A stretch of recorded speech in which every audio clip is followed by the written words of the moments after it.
gloves because my my wrists are cold. Got some skin exposed. Got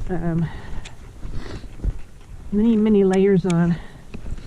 I feel like a kid in a snowsuit. I can't hardly bend, but it sure is keeping me warm.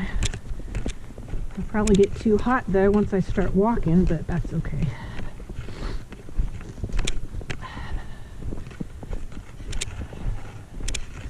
Get my gloves back on. It's not that bad right now. It's in the 20s, so plus the sun's out, which is nice. Haven't seen the sun very much in the last like 9 days. So that's been really nice today. However, it does make me sad that it's all going to go away. I know a lot of people don't care for all the snow and the cold, but I really can't get enough of it. I wish we got more, and I wish we got it more often. This is very unusual for Arkansas, but I love it.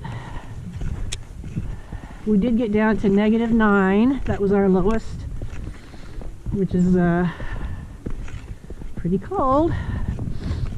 And a lot of people have been asking us how we did with the cold weather and our off-grid setup, but we actually came out smelling like a rose.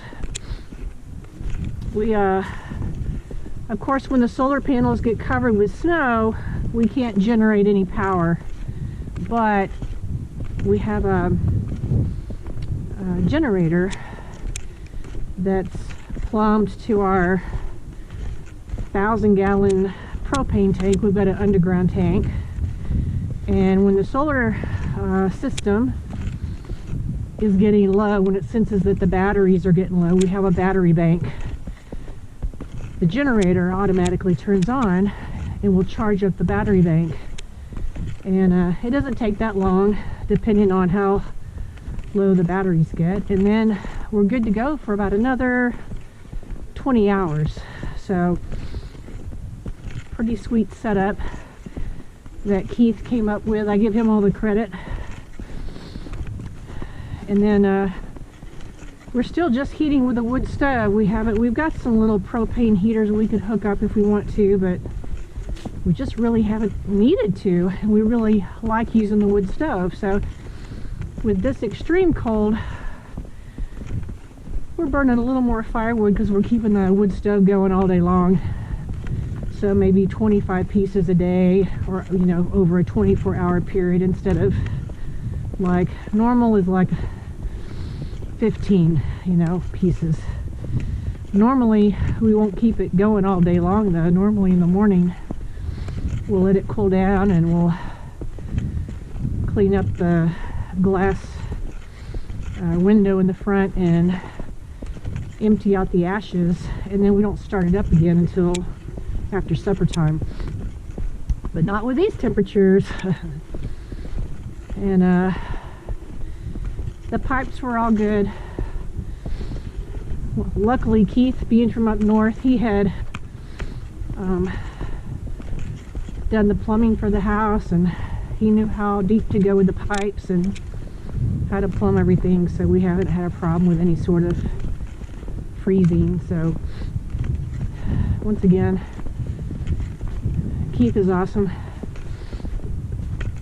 Okay, if you look through the trees here, you can see those rock bluffs above the buffalo. I'm approaching the river here pretty soon, and that's pretty much, those bluffs are one of the best features of the buffalo.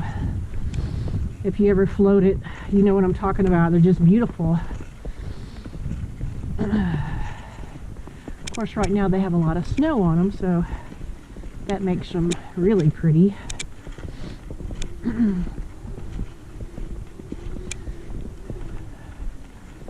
We'll see how much the river is frozen right now. We've come down here several days, and at its coldest, quite a bit of the sides of the river was frozen.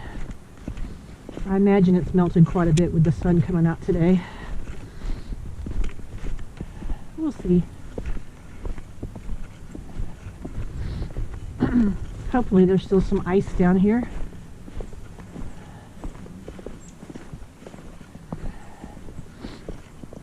Yeah, I still see some.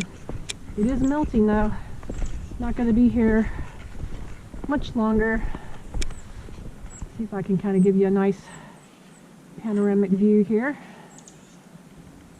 I've never walked around with a GoPro on top of a